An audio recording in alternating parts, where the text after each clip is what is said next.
Hi friends, welcome back. It is now week 6 and I hope you did well on your first exam. I should be grading them throughout the week, so stay tuned because I have to update your grades. This is going to be the first time we're jumping into the actual disorders. So from here on out, we're going to be applying all those models that we had seen. Hopefully it'll make sense as we go along. And we will be talking about each of the kinds of disorders that we see within the Diagnostics and Statistics Manual, which really is kind of what tells us what a disorder is.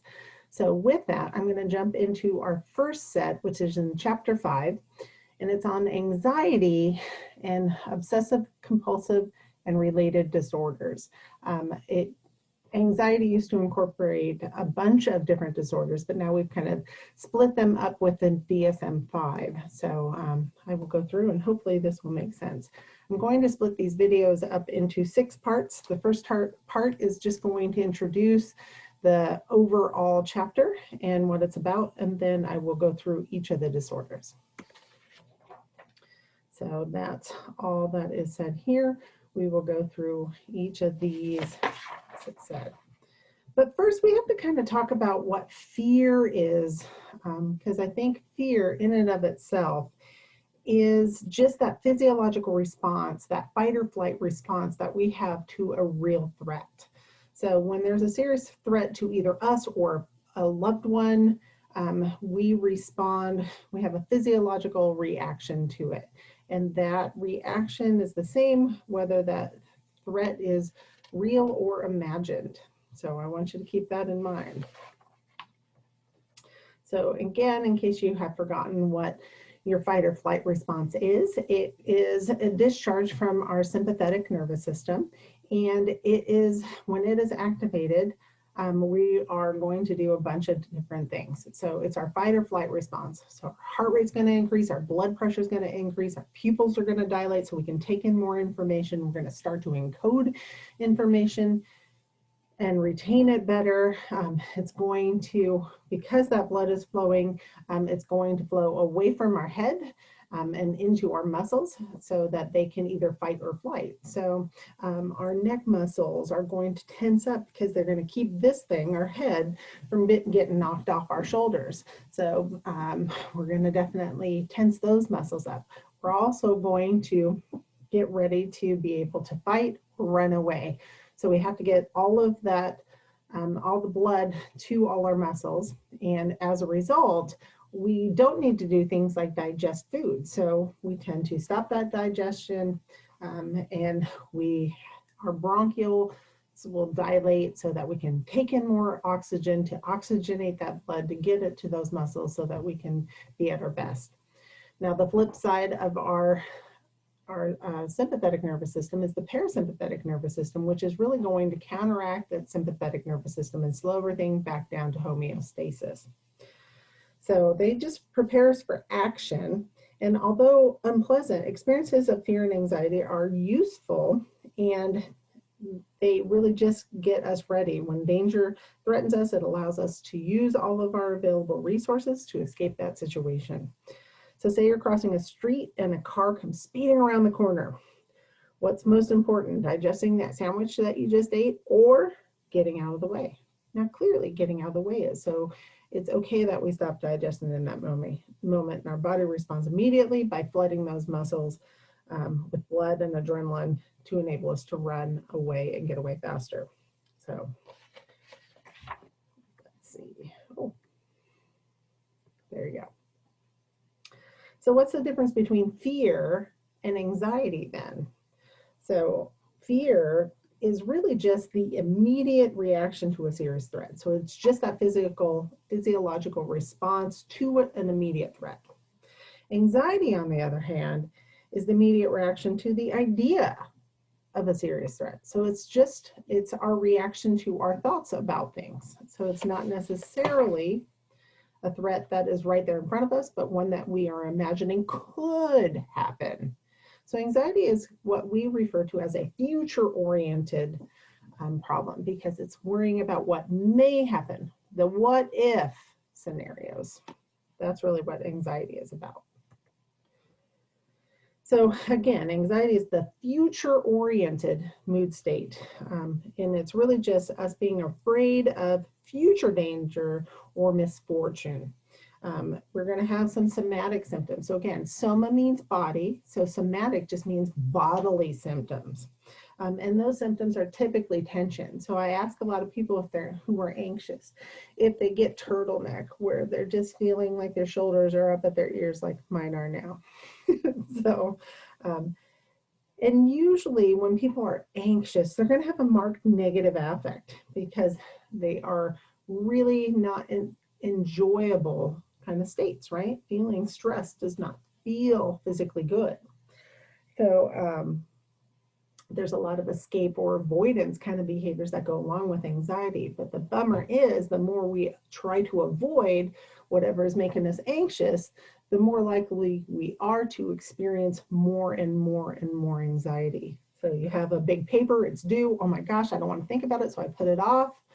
And then that paper deadline is still there. And now I have less time to do it and I'm more stressed out because of it. So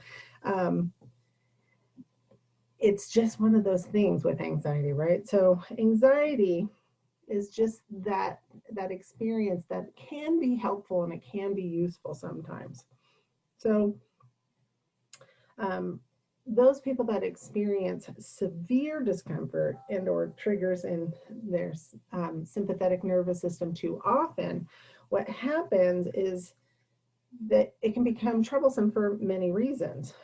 We have a limited amount of resources, to be honest. So instead of digesting sandwiches, they're preparing their bodies to run, but then they don't run. As a result, people develop a lot of digestive problems because of anxiety. So they get things like acid reflux and GERD or irritable bowel syndrome from kind of that stomach upset, or ulcers. We've all heard of that.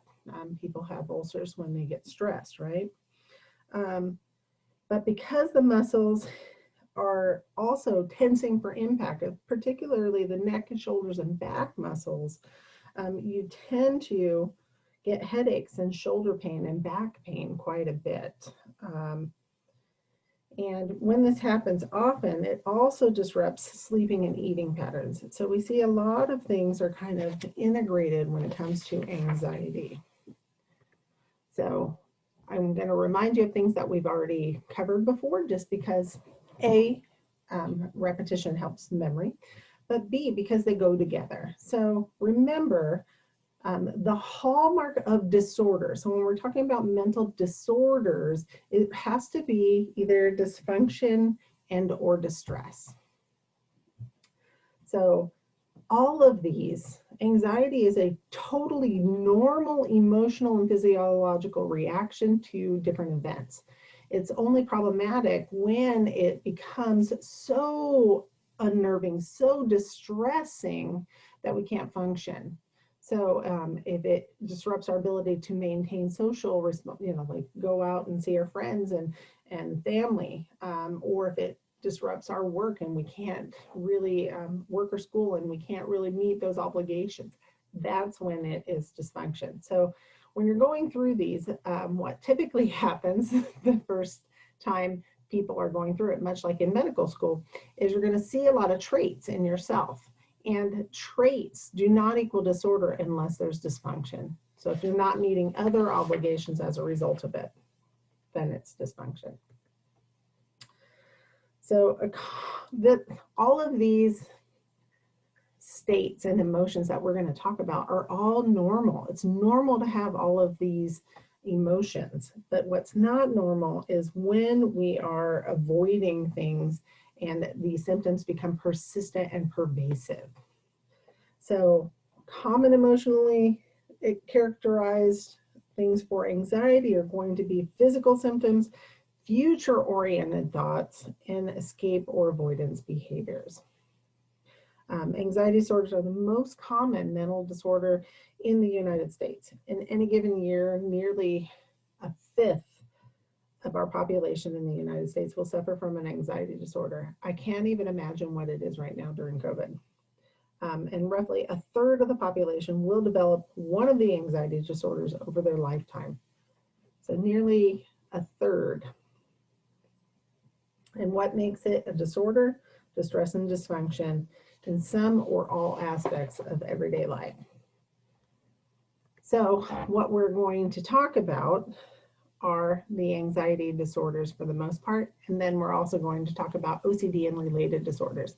I say it like that separately because OCD used to be part of the anxiety disorders, and now it is its own unique set of disorders. So again, a third of all American adults will suffer at some point in their lives with an anxiety disorder. The most common disorder among all ages, though. Onset is usually around 11 years old. People start showing symptoms of anxiety. And it's equally distributed among everyone. It's an equal opportunist. So it doesn't matter if you are Black or white, Latino, Latina, Asian, it is an equal opportunist. It likes us all. So one of the things that we also say with anxiety disorders is they tend to be comorbid, which means there's more than one mental disorder. So most people with anxiety disorder also suffer with either a second anxiety disorder or a mood disorder. And we will see this as time goes on. So the ones that we're going to focus on, and we will have separate videos for each of them, are going to be generalized anxiety disorder, then phobias, then social anxiety disorder, panic attacks and panic disorder, and then we will move on to the obsessive compulsive and related disorders, and they will be their own. So I will see you in just a bit, and thank you so much. Take care.